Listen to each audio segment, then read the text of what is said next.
Tuhan, terima kasih Tuhan, kami akan tenang dalam hadirat-Mu, dalam perlindungan-Mu. Terima kasih Bapa, terima kasih. Tuhan berbicara kepada hamba-hamba-Mu di tempat ini. Buat kami mengerti Tuhan, supaya kami terus belajar dan terus dibawa sesuai dengan rencana-Mu. Terima kasih Bapa. Kami serahkan segala hormat, pujian, ucapan syukur dan kemuliaan bagi nama-Mu. Dalam nama Tuhan Yesus Kristus. Semua yang percaya dan siap diberkati Tuhan, sama-sama katakan, amin, amin. Shalom saudara hamba-hamba Tuhan, terima kasih hamba-hamba Tuhan yang melayani. Saudara, hari-hari ini saudara terus berdoa buat pembangunan daripada rumah Tuhan, supaya semua bisa berjalan baik dan berjalan sesuai dengan waktu yang ditentukan, karena kita juga nggak bisa selamanya untuk terus-terusan memperpanjang tempat sewa di tempat ini ya. Jadi saudara berdoa tiap-tiap kali saudara ada dalam kesempatan di rumah maupun dimanapun saudara ada kesempatan untuk berdoa, sisipkan ini. Sama-sama kita satukan hati dan kita bawa dalam doa. Saudara, hari ini kita akan teruskan sedikit apa yang kita sudah lihat dari beberapa waktu terakhir. Saya ajak kembali saudara untuk melihat Ulangan 27. Ulangan 27, perhatikan mulai ayat yang ke-11 sampai ayat yang ke-18. Silakan. Ulangan pasal 27, ayat 11 sampai ayat yang ke-18. Dengan judul perikop, ke-12 ucapan kutuk. Pada hari itu Musa memberi perintah kepada bangsa itu, sesudah kamu menyeberangi sungai Yordan, maka mereka inilah yang harus berdiri di gunung Gerizim untuk memberkati bangsa itu, yakni suku Simeon, Lewi, Yehuda, Isakar, Yusuf, dan Benyamin. Dan mereka inilah yang harus berdiri di gunung Ebal untuk mengutuki, yakni suku Ruben, Gad, Asyer, Zebulon, dan serta Naftali. Maka haruslah orang-orang Lewi mulai bicara dan mengatakan kepada seluruh orang Israel dan bapaknya, dan seluruh bangsa itu haruslah berkata amin. Terkutuklah orang yang menggeser batas tanah sesamanya manusia, dan seluruh bangsa itu haruslah berkata amin. Terkutuklah orang yang membawa seorang buta ke jalan yang sesat, dan seluruh bangsa itu haruslah berkata amin. Amin, amin. Saudaraku, perhatikan kembali lagi, hari ini kita akan lihat apa yang dituliskan, diperintahkan Tuhan kepada Musa untuk disampaikan kepada Israel. Terkutuklah orang yang membawa seorang buta ke jalan yang sesat, dan seluruh bangsa itu haruslah berkata amin.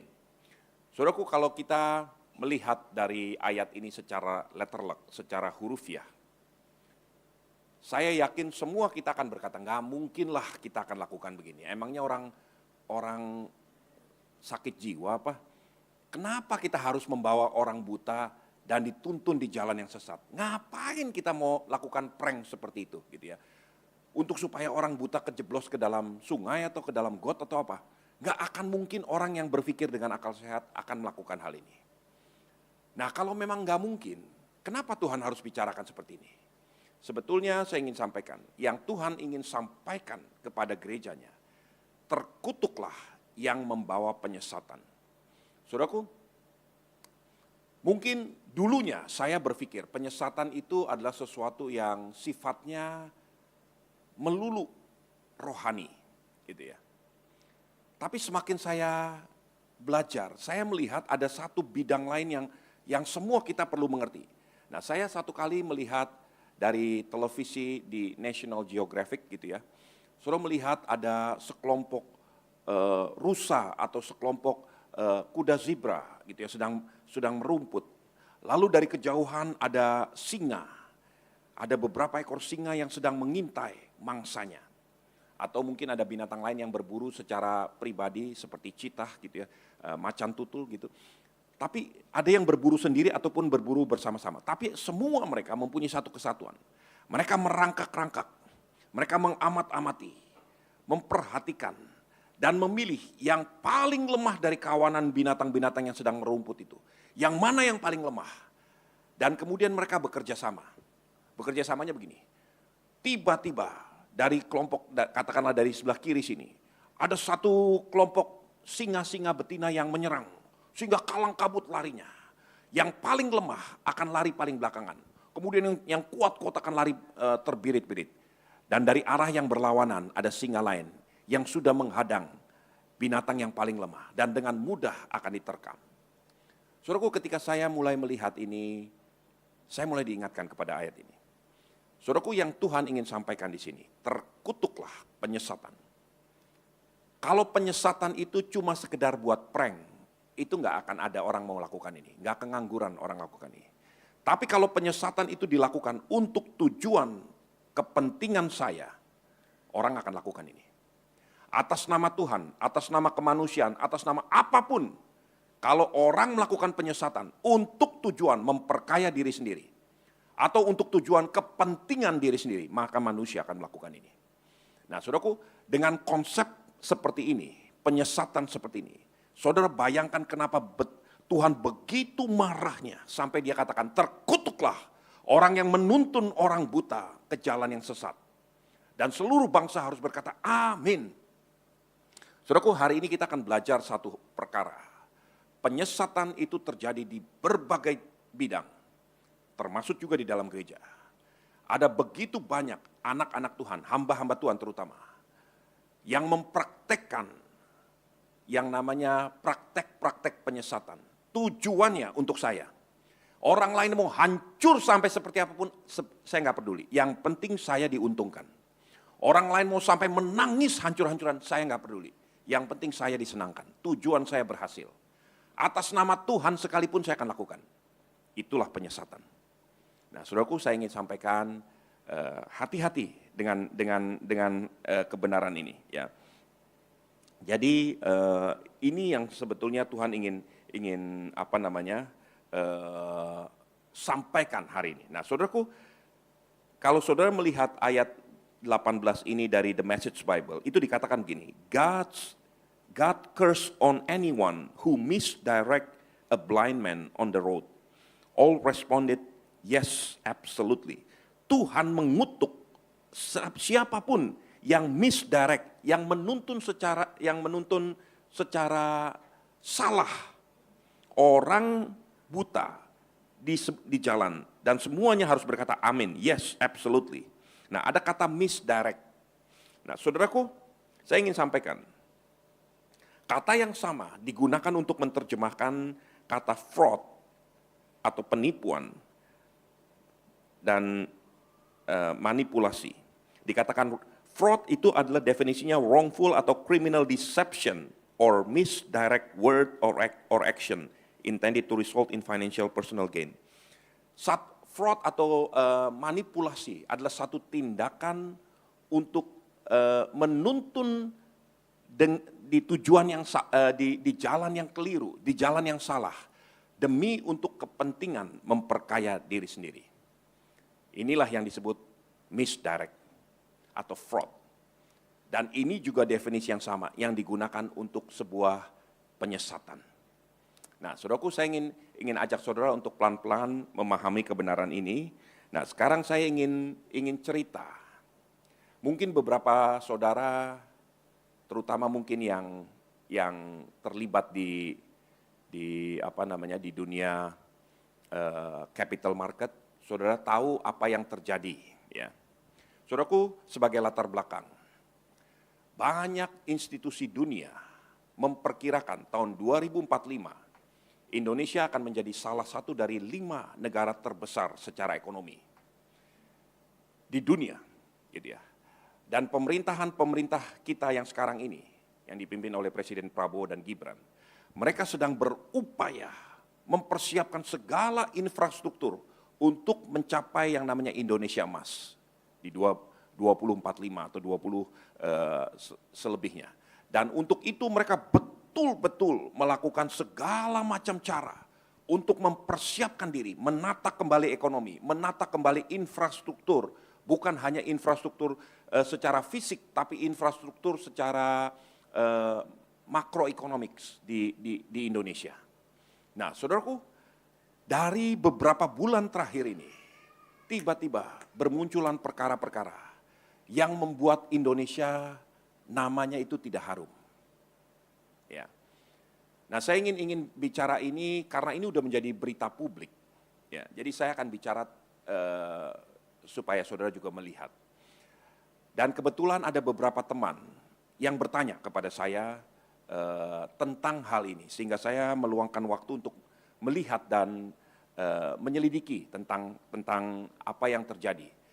Berapa banyak saudara mungkin pernah mendengar namanya, ada satu industri namanya startup company. Startup company adalah perusahaan pemula, perusahaan yang berbasis teknologi yang mulai berkembang dan didukung oleh beberapa financial institusi. Karena mereka melihat anak-anak, dan umumnya pemainnya itu anak-anak muda di bawah 30-35 tahun ke bawah. Mereka anak-anak muda yang brilian, hebat, luar biasa. Punya ide-ide yang sangat luar biasa. Lalu mereka menciptakan temuan-temuan, salah satunya Gojek, Tokopedia yang sudah berhasil dan sebagainya, yang kita semua tahu. Gitu ya. Dan bukan hanya di Indonesia, di Singapura, di Malaysia, di Filipina, dan sebagainya. Temuan-temuan ini, perusahaan-perusahaan kecil yang awalnya sederhana, tapi dimulai dengan sebuah ide, mungkin bisa tolong ditutup pintunya, dimulai dengan sebuah ide, dan ide ini mulai berkembang.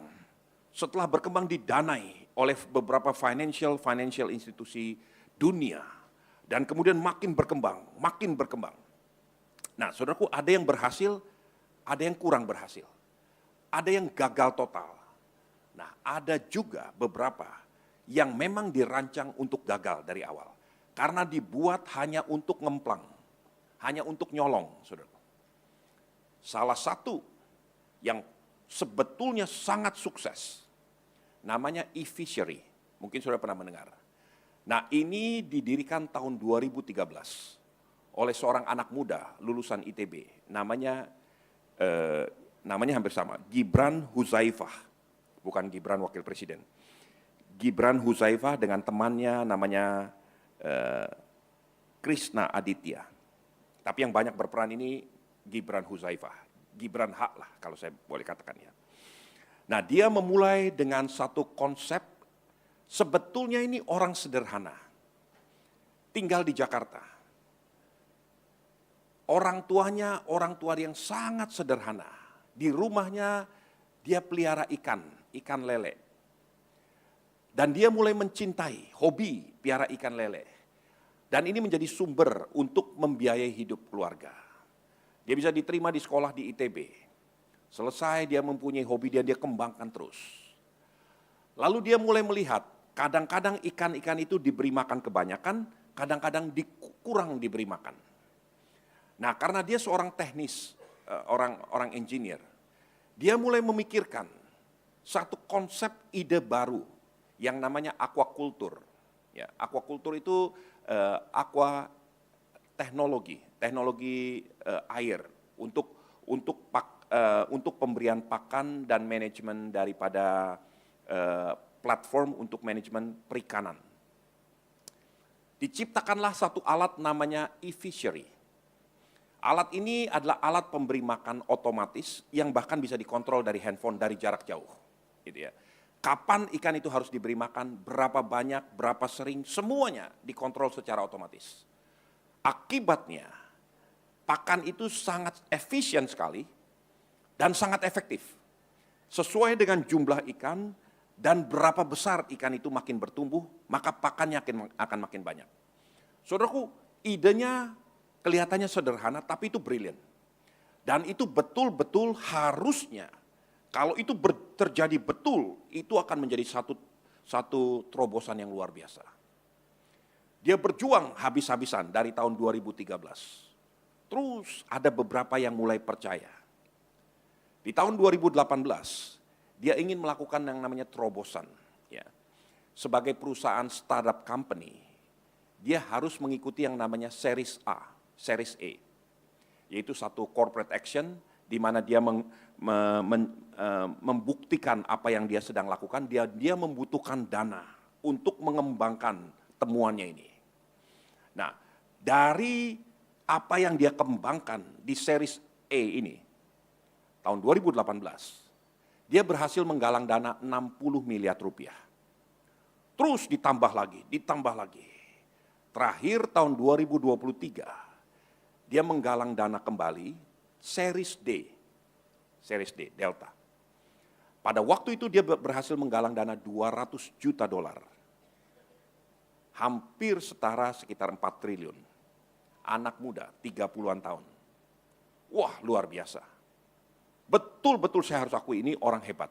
Dan berkali-kali dia diinterview oleh bukan hanya di Indonesia, tapi oleh beberapa banker dan majalah-majalah financial seperti The Economist dan sebagainya. Ini anak hebat, punya kemampuan yang luar biasa. Coba, saudara pernah lihat nggak tampangnya ini? Ini, kasih lihat. Ini orangnya. Di semua bicaranya, saya coba lihat ya, udah cukup. Di semua pembicaraan-pembicaranya ini, dia itu mengatasnamakan visinya adalah membuat kelaparan nol. Humanitariannya itu tujuannya. Dia bilang, saya tahu bagaimana penderitaan itu kalau ditekan sampai di titik nadir, maka orang itu kelaparan. Gak bisa makan. Dan itu membuat saya menangis, kata dia. Anak 30 tahun bisa merasakan penderitaan satu bangsa. Dan dia katakan, saya begitu tersiksa melihat orang yang kelaparan. Karena saya tahu dari latar belakang rumah tangga yang sangat-sangat sederhana. Jadi saya punya tekad katanya, untuk membuat Indonesia itu makmur. Zero,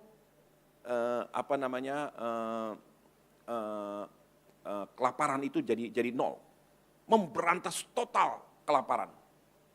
Itu sebabnya dia bilang, saya bergerak di bidang pangan untuk mengembangkan aquaculture ini, teknologi aquaculture ini. Nah, saudaraku, dalam perjalanannya, dia mulai dipercaya oleh investor-investor kelas dunia, kelas kakap. Ini bukan orang sembarangan. Ya, saya ingin berikan saudara latar belakangnya. Di bulan Juli tahun 2023, valuation daripada perusahaan yang dia pimpin, e-fishery, valuationnya, nilainya dinilai oleh lembaga penilai. Itu nilainya mencapai 1,4 miliar dolar. Berarti sudah 22 triliun lebih. Dia menjadi perusahaan aquaculture pertama di dunia yang mencapai yang namanya unicorn. Unicorn adalah satu perusahaan startup yang valuationnya sudah mencapai angka 1 miliar dolar. Saudara nggak usah pikirin angka-angka atau istilah-istilah yang saya katakan ini nggak akan keluar di ujian ya. Cuma ini hanya sekedar buat latar belakang aja saudara ya, supaya saudara mengerti apa yang saya ingin sampaikan. E-fishery menjadi unicorn pertama di bidang aquaculture di seluruh dunia. Orang begitu terkagum-kagumnya. Dalam waktu 10 tahun, dari nol menjadi perusahaan yang valuationnya 22 triliun lebih. Dipimpin oleh anak muda. Luar biasa, saudaraku. Nah, apa yang terjadi? Ternyata sejak tahun 2018 sekalipun, yang bisa dibuktikan. Kenapa? Karena di tahun 2018 tadi saya katakan, dia melakukan corporate action yang pertama, yaitu fundraising untuk series A, mendapatkan 60 miliar dolar, 60 miliar rupiah, dan terus sampai series D. Sejak tahun 2018 yang bisa dibuktikan, karena itu adalah dasar untuk series A. Ternyata semuanya dilakukan berdasarkan manipulasi, berdasarkan kebohongan. Saudaraku, saya ingin sedikit memberi latar belakang kepada saudara siapa financial institusi yang mendukung anak ini. Salah satu contoh North Star. Terus kemudian Temasek. Saudara tahu Temasek adalah holding company untuk seluruh investment di Singapura. Besar sekali. Terus ada SoftBank, Masayoshi Son. Mungkin saudara pernah mendengar. Masayoshi Son adalah salah satu banker yang kalau bicara itu hanya kelas presiden yang ketemu dia. Bukan kelas-kelas pengusaha. Goldman Sachs, 42X Fund dari investment banking dari Abu Dhabi. kumpulan uang persaraan pension fund dari Malaysia, dan sebagainya. Ini institusi-institusi kelas dunia yang menginvestasikan dananya ke dalam yang namanya e-fishery. Karena mereka melihat visi anak ini untuk memberantas kelaparan dan untuk tujuan humanitarian dan untuk mencapai efisiensi yang begitu rupa. Anak ini menggabungkan teknologi dengan kemampuannya di bidang agrikultur, yaitu di bidang perikanan. Dan kombinasi dari keduanya ini, mereka melihat ini satu visi terobosan yang luar biasa. Ini akan menjadi Elon Musk di Indonesia, mungkin gitu ya. Ini bayangan mereka. Nah, saudaraku, apa yang dia lakukan? Saudaraku, sebetulnya ketika saya memperhatikan data-data yang bisa saya akses, ternyata apa yang dia lakukan itu bukan hal yang luar biasa. Itu hal yang sangat-sangat konvensional, biasa. Penipu-penipu lain juga lakukan itu. Dan itu bukan hal baru. Ini lagu lama yang kembali dinyanyikan, cuma dengan aransemen yang baru, gitu ya istilahnya. Jadi ini cerita lama sebetulnya, atau penipuan gaya lama. Nggak ada yang baru sama sekali. Nah, saya ingin bicarakan beberapa hal. Dari semua ini, nanti saya ingin coba saudara melihat dan mengaplikasikan untuk memahami Ulangan 27 ayat 18 tadi. Terkutuklah orang yang menuntun orang buta ke jalan yang sesat. Terkutuklah penyesatan. Penyesatan itu bukan cuma sekedar saudara tadinya menyembah Kristus terus dibawa menyembah Baal. Bukan hanya seperti itu. Saya akan bicara kepada saudara atas nama Kristus demi untuk kepentingan saya, bukan untuk kepentingan Tuhan. Saya akan bawa jemaat demi untuk kemakmuran saya, kemauan saya. Itulah penyesatan. Tujuannya orang akan dibawa kepada pribadi manusia dan untuk kemakmuran manusia. Itulah penyesatan. Nah, saudaraku, hati-hati betul-betul dengan hal ini. Karena kalau saya ngomong jujurnya, begitu maraknya bahkan gereja dan hamba-hamba Tuhan menarik orang untuk kepentingan dirinya sendiri, bukan untuk kepentingan Tuhan. Dari aromanya sudah bisa melihat. Nah, hari ini kita akan lihat bagaimana atribut-atribut ini terjadi. Jadi bukan cuma supaya saudara bisa belajar untuk bikin startup company, tapi ini untuk kita belajar supaya kita sendiri jangan menjadi penyesat-penyesat dan supaya kita sendiri jangan disesatkan. Ya, ini tujuannya. Supaya kita belajar mengerti apa yang Ulangan 27 ayat 18 tadi katakan. Terkutuklah orang yang menuntun orang buta ke jalan yang sesat. Saudaraku, salah satu praktek kenapa e-fishery Gibran Huzaifah ini mampu membohongi investor kelas dunia. Karena dia mempraktekkan yang namanya double book standard. Dia menyimpan 2 buku. Nah, saudaraku, hari ini saya ingin bicara tentang hidup kita. Bukan tentang pembukuan accounting. Tapi dari praktek accounting ini kita akan belajar bagaimana kita mengaplikasikan dalam hidup kita. Manusia akan hidup dengan double book standard atau praktek 1 buku. Ya, sekali lagi saya ingin sampaikan. Kalau saudara, kita terbuka, kita belajar membuka diri dalam mendengar firman Tuhan. Karena ini cara kita bertumbuh. Ada anak-anak Tuhan, hamba-hamba Tuhan yang hidup dengan standar buku ganda. Ada juga yang hidup dengan praktek 1 buku. Ini yang disebut integritas. Apa arti kata integritas? Integritas itu berasal dari kata integral. Tersambung, terhubung. Buku yang ada di pikiran, buku yang ada di mulut, buku yang ada di hati, buku yang dikerjakan semuanya sama. Itu praktek hidup 1 buku.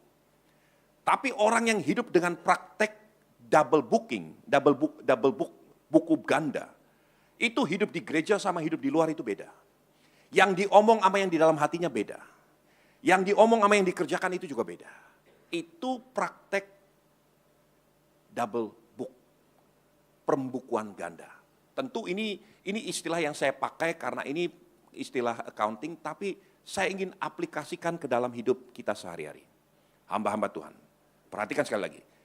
Ada dua macam metode untuk saudara menjalankan hidup saudara. Seperti perusahaan ada dua metode untuk menjalankan accounting standardnya. Ada perusahaan-perusahaan yang memang didesain untuk merampok, untuk ngemplang uang orang. Dia punya double book, punya dua standar. Ada perusahaan yang mau berlaku jujur apa adanya, bayar pajak apa adanya. Mereka menggunakan praktek satu buku. Ada orang-orang yang hidupnya punya topeng yang berbeda-beda. Oh, kalau di luar begini caranya, kalau di dalam begini caranya, kalau melayani begini caranya.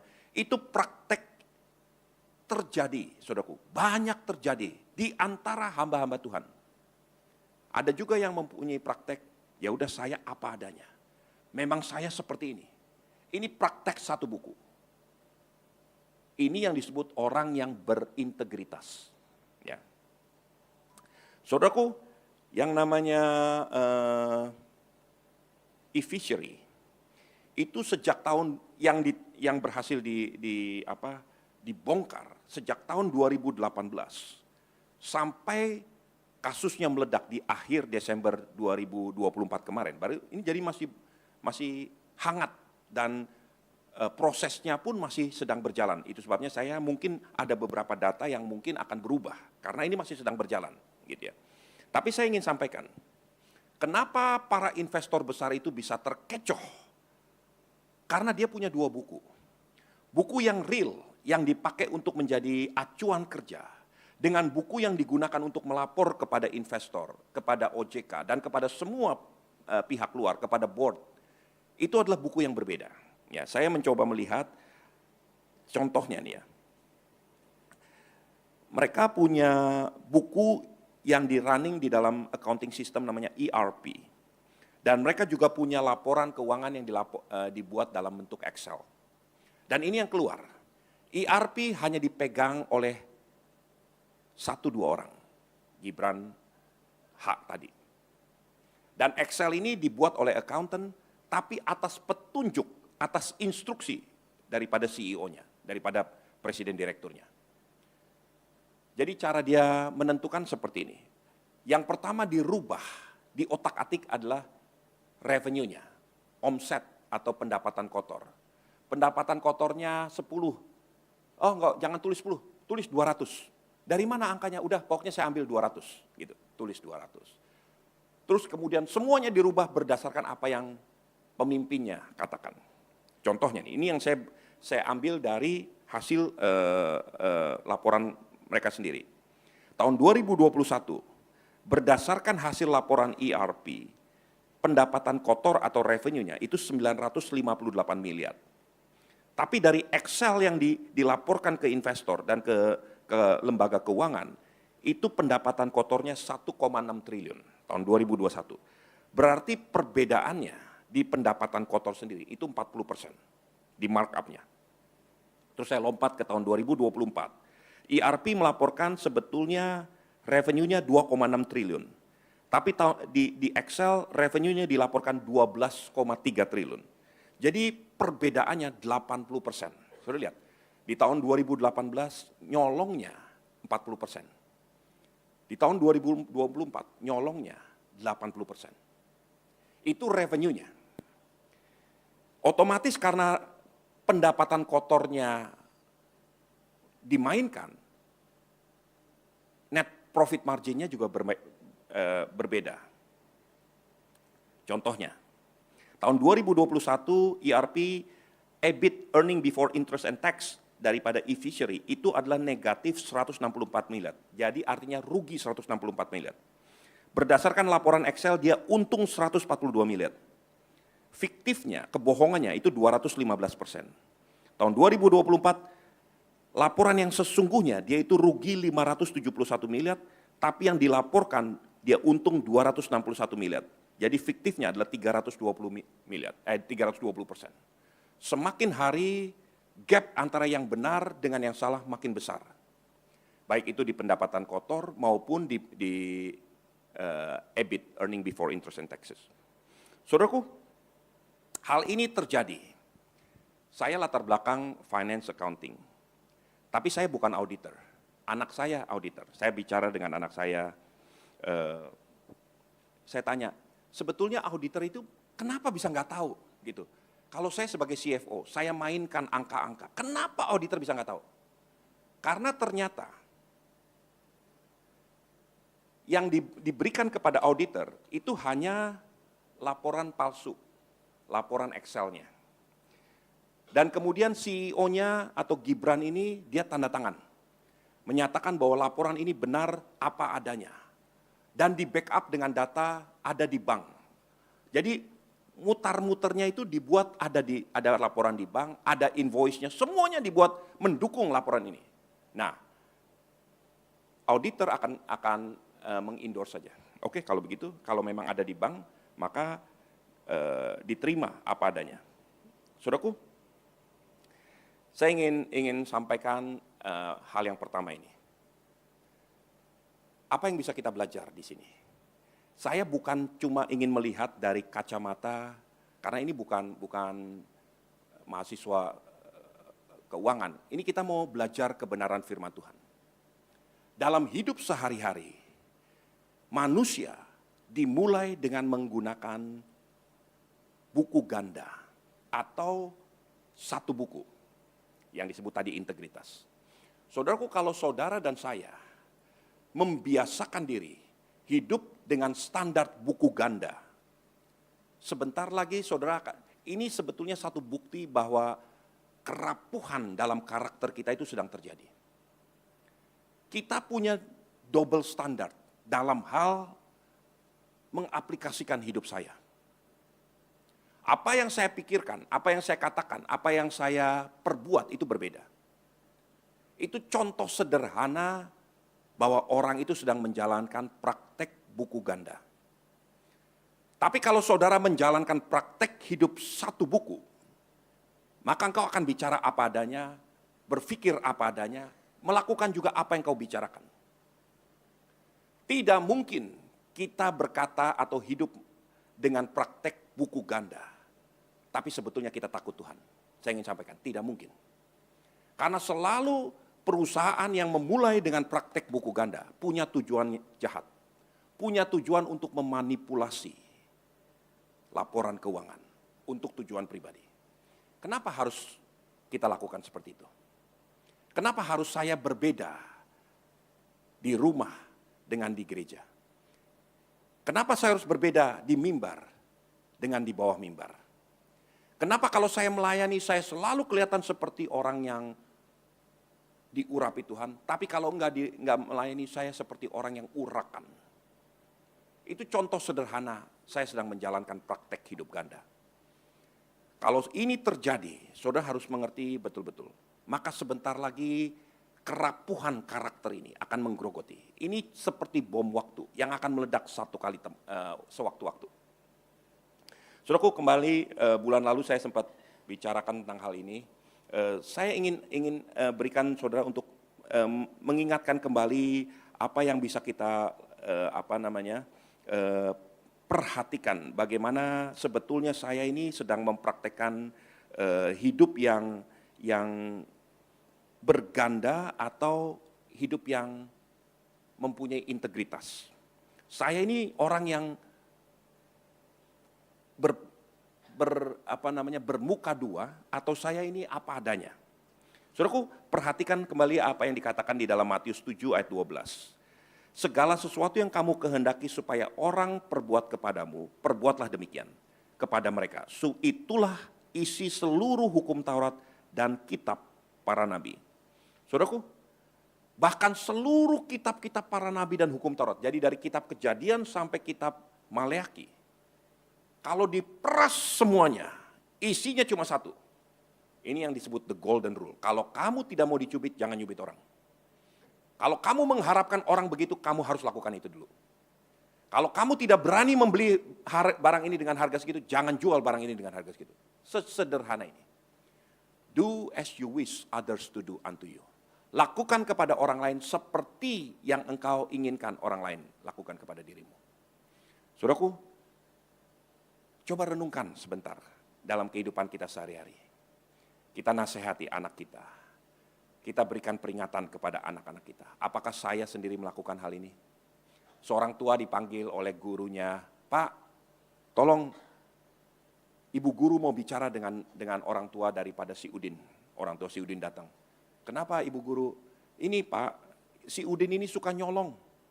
"Nyolong apa?"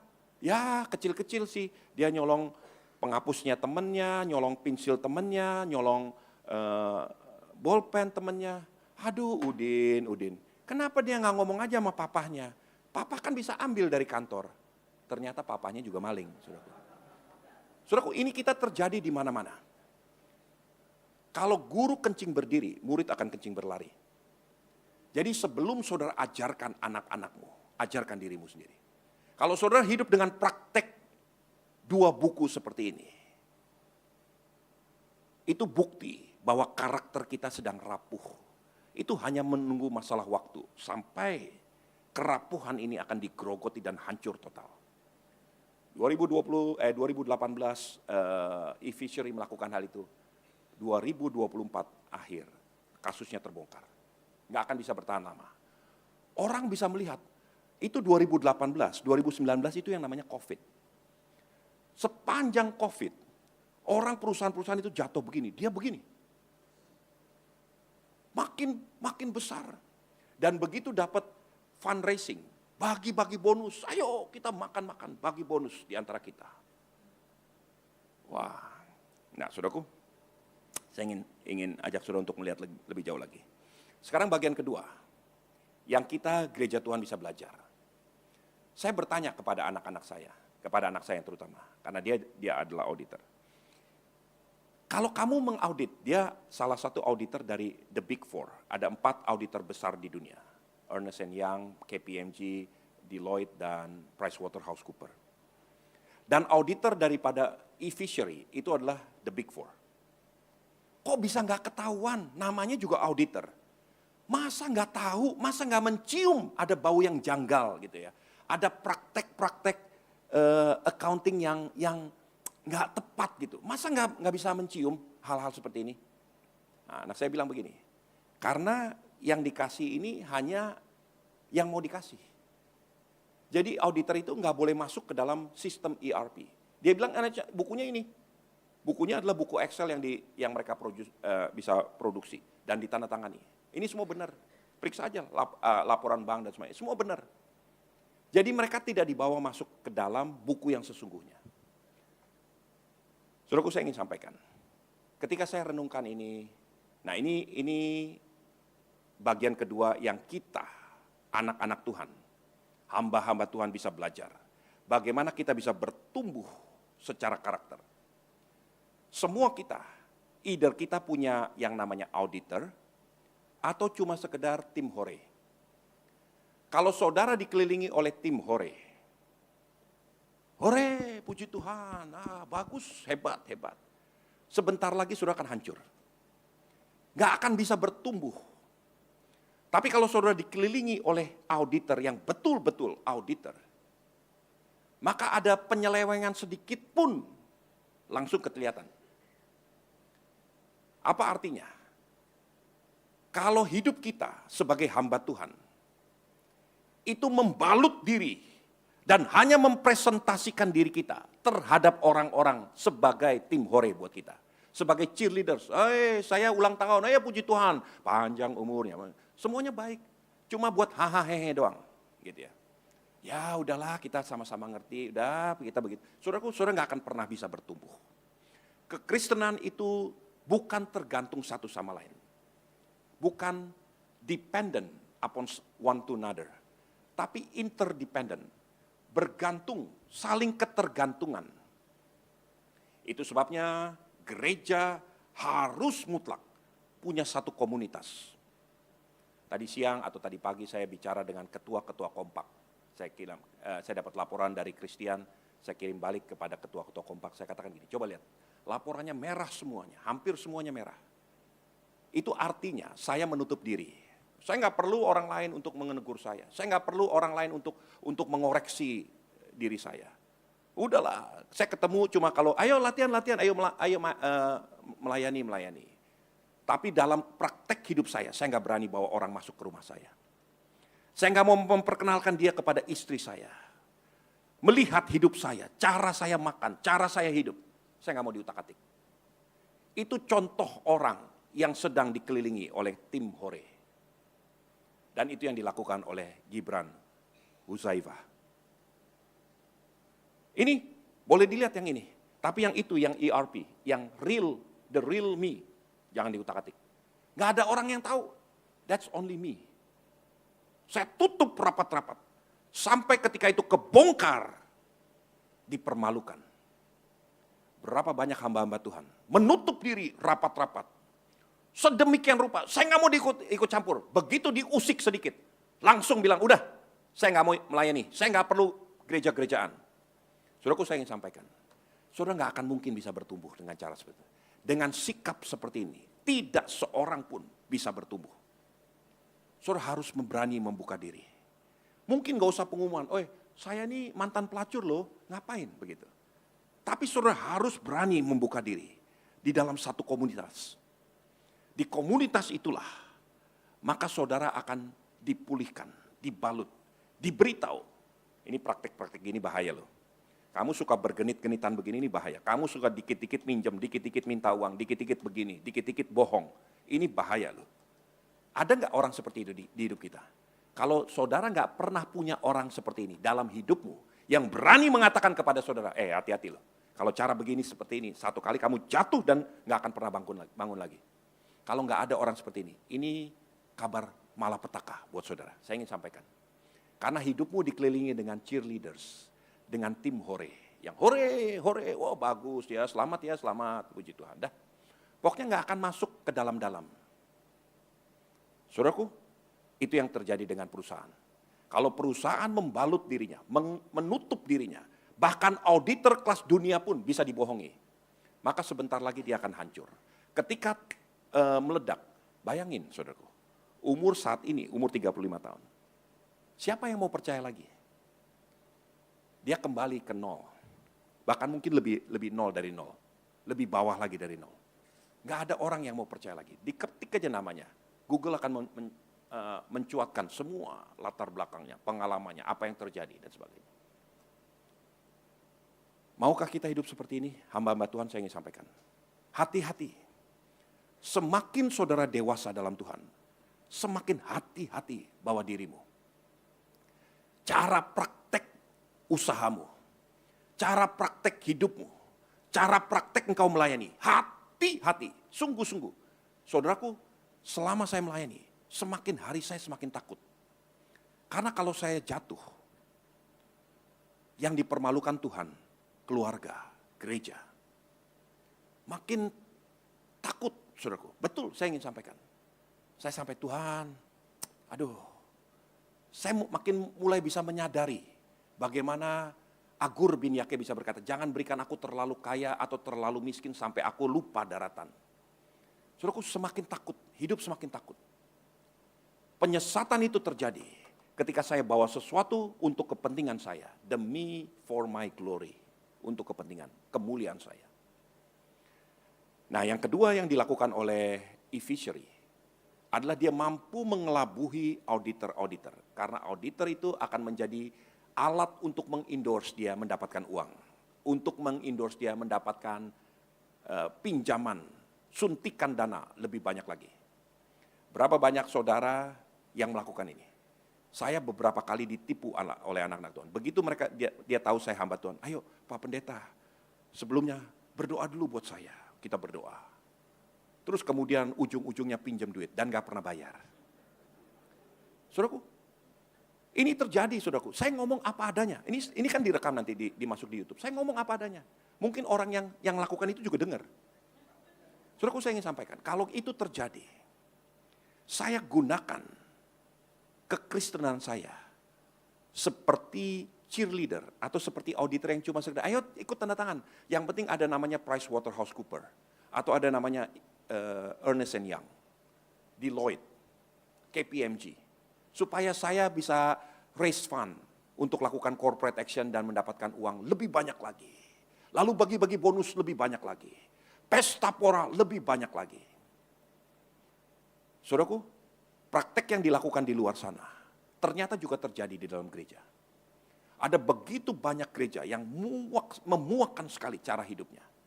Tujuannya hanya mengeruk kekayaan untuk dirinya sendiri, untuk pendetanya sendiri, untuk gembalanya sendiri. Saudaraku, beberapa waktu sampai kita bicarakan dengan bendahara, kita buka aja semuanya. Terbuka, nanti mungkin juga bendahara akan laporkan laporan keuangan tiap-tiap bulan. Supaya nggak ada kesempatan untuk nyolong. Dan yang ngeliatin tuh banyak orang. Jangan saya sendiri yang mengatur, bahkan saya nggak ikut-ikutan dengan tanda tangan cek, pengeluaran, pegang duit dan sebagainya. Supaya semuanya transparan. Kenapa? Karena dengan begitu, semua pengerja menjadi auditor. Melihat, mengamat-amati, mengawasi. Dan kalau ada yang salah, bisa tegur, Pak, itu kenapa ada pengeluaran dana untuk makan-makan gembala, dan sebagainya, dan sebagainya. Jadi hal-hal seperti itu harus diperlakukan oleh diri kita sendiri. Kalau kita betul-betul mau melindungi diri kita dari kejatuhan. Nah, saudaraku, ini yang terjadi dengan e-fishery. Saudaraku, saya ingin bicara kepada saudara tentang satu perkara. Tuhan itu Maha Pengampun. Tuhan selalu mengampuni. Dosa seperti apapun Tuhan ampuni. Tapi ada dosa yang sampai membuat Tuhan itu muak. Saya ajak saudara untuk melihat Yeremia 15. Ayat pertama sampai ayat yang keempat. Yeremia pasal 15, ayat pertama sampai ayat yang keempat. Demikian firman Tuhan. Tuhan berfirman kepadaku, sekalipun Musa dan Samuel berdiri di hadapanku, hatiku tidak akan berbalik kepada bangsa ini.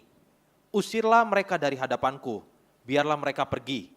Dan apabila mereka bertanya kepadamu... Sebentar, coba saudara bayangin. Yeremia adalah seorang pendoa. Dia meratap, dia menulis kitab ratapan. Pada zaman Yeremia, Tuhan bernubuat, aku akan datangkan malapetaka kepada Israel.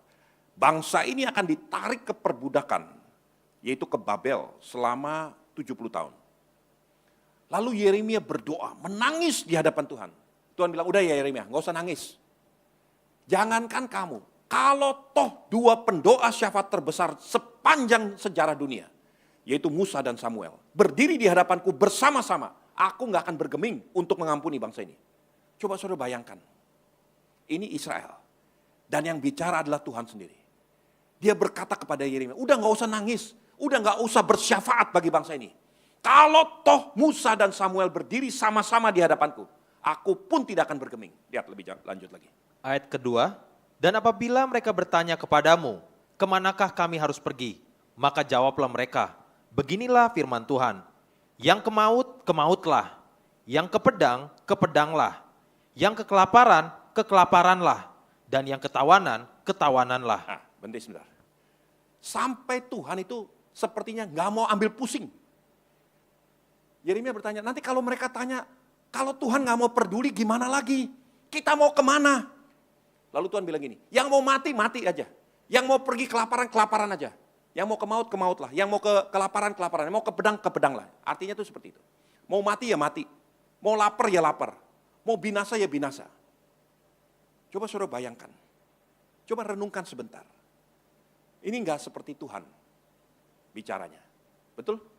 Kok bisa Tuhan yang penuh kasih bicara begitu? Yeremia angkat tangan. Berdoa. Minta belas kasihan Tuhan. Tuhan bilang, udah gak usah ngomong. Gak usah nangis. Musa sama Samuel sekalipun aku gak akan dengarkan. Lalu kalau mereka tanya gimana? Ya udah mau yang mau mati, mati aja. Mau lapar ya lapar lah. Saya merenungkan hal ini. Kenapa Tuhan lakukan ini? Coba saudara bayangin, satu kali. Karena bangsa itu sudah begitu degilnya. Gak bisa ditegur, gak bisa diatur sama sekali. Berkali-kali Yeremia bicara kepada bangsa itu, kepada Israel, berkali-kali. Bahkan yang terjadi adalah muncul nabi-nabi palsu. Hanani muncul, bukan Hanani, siapa namanya? Ada nabi, bukan Hani juga, siapa ya? Hananya. Ada seorang nabi namanya Hananya, muncul karena bangsa ini maunya begitu bebal. Dia bilang gini, lihat Tuhan bicara kepada saya katanya, ini tongkat atau kuk dari kayu dipatahkan. Seperti inilah Tuhan akan mematahkan kuk bagimu, bagi yang dikenakan bagimu. Saudaraku, saya ingat 16-17 tahun yang lalu, saya sama Pak Purba ada di situ. Kita ada di Singapura. Kita datang untuk berdoa buat seorang hamba Tuhan. Sebelum berdoa, saya menghadap seorang dokter. Dokter itu bicara empat mata dengan saya, terang-terangan. Dia katakan, ini yang terjadi dengan hamba Tuhan ini. Kena kankernya udah menjalar kemana-mana, itu sebabnya saya nggak berani operasi. Harusnya hari itu dilakukan operasi. Dia bilang, saya tidak akan lakukan lagi karena ternyata kankernya udah menjalar kemana-mana. Jadi bawa pulang aja. Saya bicara dengan hamba Tuhan itu apa yang dokter katakan, dan saya katakan, ayo kita pulang, kita katakan. Ini dokter ngomong seperti ini. Tapi saya berserah kepada Tuhan. Apapun yang Tuhan ingin sampaikan. Menurut dokter saya hanya hidup mungkin 1 bulan lagi. Betul 1 bulan, ternyata dia dipanggil Tuhan. Saudara tahu, ini saya ngomong di hadapan Tuhan. Pak Purba juga menjadi saksinya. Kita, terutama saya nih, dimaki-maki di rumah sakit itu. Kamu nyumpahin saya mati. Kamu nggak boleh ngomong, wah saya betul-betul dicaci maki. Harusnya bilang, tenangkan jemaat, jangan bilang begitu. Tuhan pasti tolong. Loh itu bukan suara yang benar. Memang kenyataannya begini. Harus dengan iman. Ya betul kita dengan iman. Tapi kalau saya pasti jemaat akan tanya, ini dokter ngomong apa? Saudaraku, di sebelah saya ada beberapa pendoa. Ada satu pendoa, seorang ibu. Bukan dari saudara. Saya juga nggak kenal siapa. Karena begitu ngototnya. Dia bilang begini, Pak, saya dapat nubuatan dari Yesaya. Pedang tidak akan menyakitimu.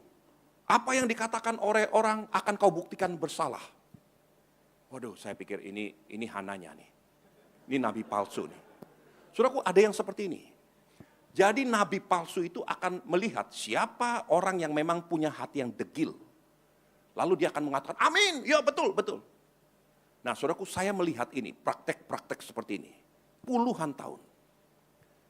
Kalau karakter saudara nggak mau berubah, pada satu ketika nabi palsu akan bermunculan dan itu akan mendukung perkataan saudara. Sampai Tuhan bilang, udah Yeremia nggak usah ngomong. Samuel sama Musa berdiri di hadapanku pun, sekalipun mereka berdua berdiri, aku tidak akan dengarkan mereka. Kalau mereka mau mati, matilah. Mau ke kelaparan, kelaparanlah. Saudaraku, ini firman Tuhan. Nah saya mau supaya pengerja, hamba-hamba Tuhan di tempat ini, belajar sungguh-sungguh takut akan Tuhan. Jangan berdolak-dalik jangan berlaku degil dengan hatimu. Saudaraku, ini sesuatu yang sangat-sangat berbahaya. Saudaraku, saya ingin masuk lebih jauh lagi. Hal yang ketiga yang saya mau saudara renungkan. Bertanya kepada dirimu sendiri. Bertanyanya begini. Apakah saya adalah impian Tuhan? Atau saya adalah suara kepedihan hati Tuhan? Am I the dream of God? Or am I the sorrow of God? Saudaraku, saudara hanya punya satu dari dua ini. Kalau dirimu ditemukan sebagai pribadi yang menjadi impian Tuhan, bukan menjadi suara sakit hati, kepedihan Tuhan, maka saudara sendiri akan tahu perbedaannya. Saudaraku,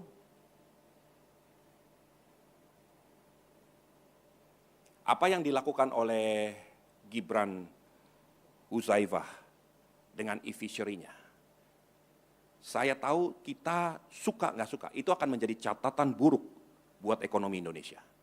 Kepercayaan luar akan sangat tercoreng dengan tingkah laku anak-anak muda seperti ini. Orang yang ingin cepat kaya, orang yang begitu serakahnya, nggak punya integritas. Mereka akan berpikir semua orang Indonesia seperti itu. Akan berdampak kepada banyak orang.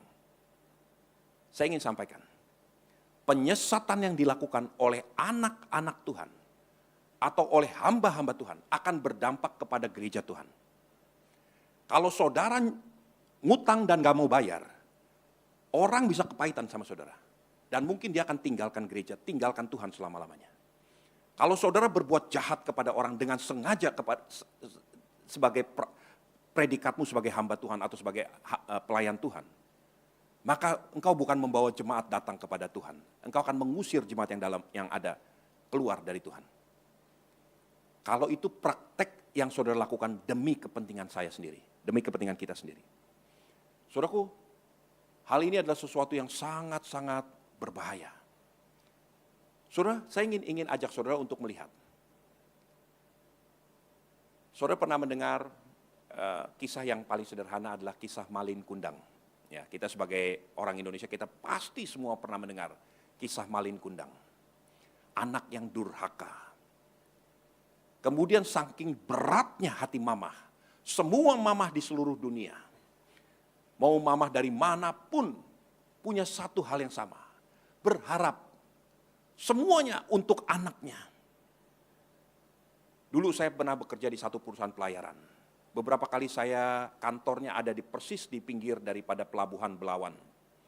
Saya lihat inang-inang bawa tampah di sini, dia lompat dari satu perahu kecil ke perahu kecil yang lain. Dia berjualan dengan semangatnya. Nggak peduli kalau toh dia itu berbahaya, dia salah lompat, dia bisa jatuh ke dalam laut. Tapi inang-inang itu begitu semangatnya. Saya tanya kenapa sampai seperti itu? Supaya anak saya bisa sekolah, supaya anak saya bisa kuliah. Dia tidak memperdulikan dirinya sendiri. Semua mama akan berpikir seperti itu. Semua diberikan untuk anaknya, demi masa depan anaknya. Kenapa? Karena anaknya adalah impiannya. My children are my dream. Semua anak, semua orang tua. Tapi kalau sampai orang tua mengucapkan kutuk buat anaknya, itu artinya betapa pahitnya, betapa sakitnya hati mama. Itu yang terjadi dengan Malin Kundang. Sampai mamahnya sendiri, ibu kandungnya mengeluarkan kutuk kepada anaknya. Nah sekarang saya ingin sampaikan, saudara hamba-hamba Tuhan, lihat ke depan. Perhatikan apa yang saya ingin sampaikan. Tahukah saudara, ada waktunya Tuhan melihat satu dosa. Dan Tuhan yang penuh kasih, Tuhan yang penuh pengampun. Bukannya berkata, aku ampuni sejauh timur dari barat. Kau membebaskan dosaku. Ternyata Tuhan gak bicara begitu. Tuhan bicara begini, lebih baik dia mati daripada dia menyesatkan. Coba lihat, ini firman Tuhan. Mungkin saudara kaget mendengarnya. Lukas 17, ayat yang pertama, ayat yang kedua. Silakan.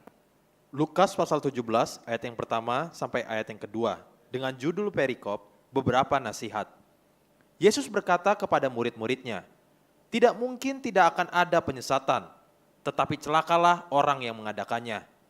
Adalah lebih baik baginya sebuah batu kilangan diikatkan pada lehernya, lalu ia dilemparkan ke dalam laut, daripada menyesatkan salah satu dari orang-orang yang lemah ini. Saudara, saya mau saudara renungkan ayat ini. Nanti pulang saudara tidur renungkan ini.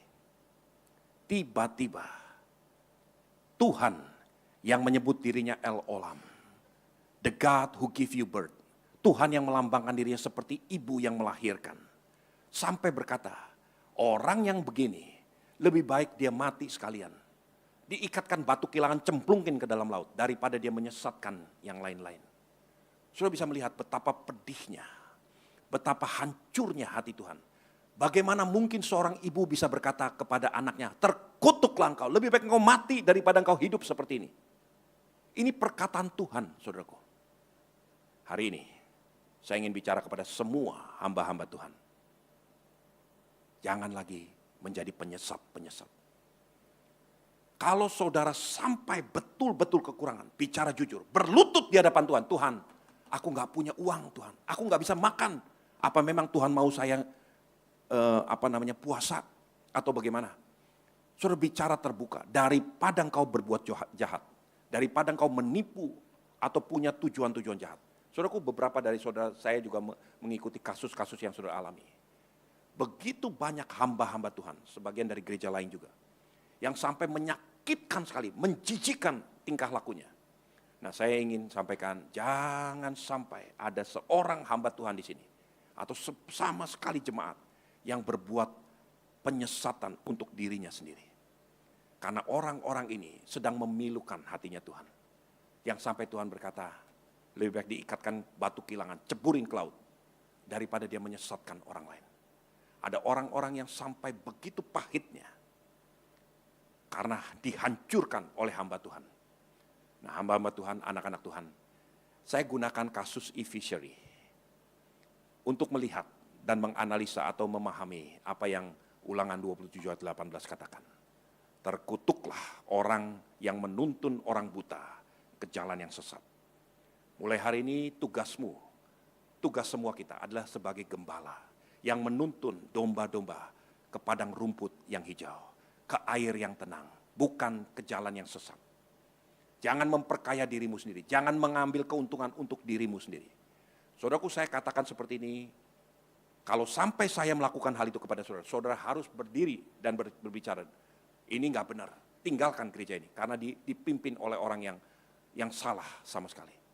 Saudaraku, setiap hari saudara berdoa, Tuhan beri aku roh takut akan Tuhan, supaya jangan aku menjadi batu sandungan buat orang lain. Saudara mau lakukan ini? Ya, hamba-hamba Tuhan mari tundukkan kepala, mari hamba-hamba Tuhan maju ke depan. Kita akan siapkan hati kita, kemudian saya akan serahkan untuk bendahara untuk mungkin mau ada yang mau disampaikan. Saudara tahu lagu itu tadi, sejauh timur.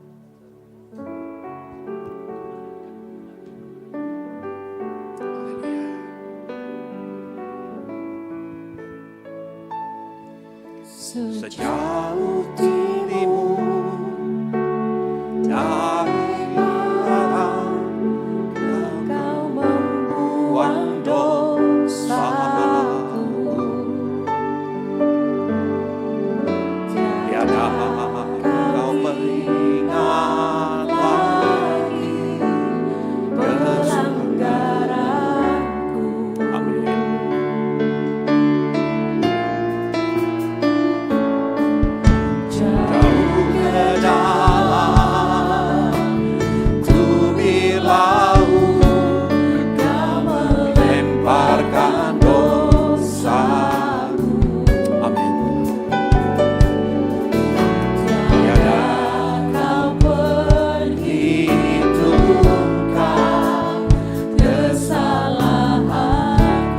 Saudaraku, hari ini kita ambil waktu, masing-masing kita, buka hati kita di hadapan Tuhan.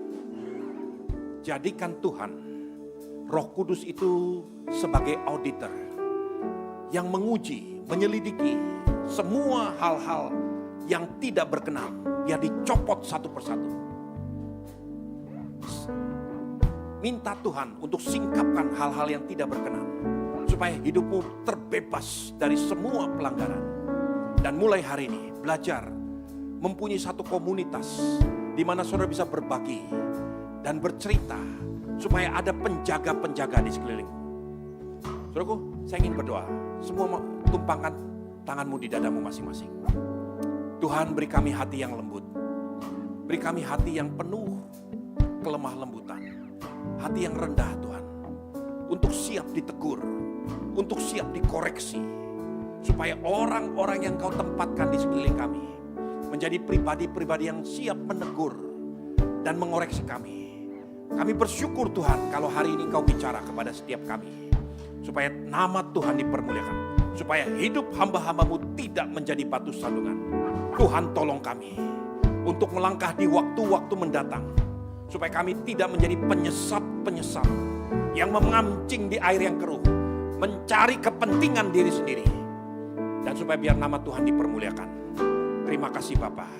Katakan kepada Allah, betapa besar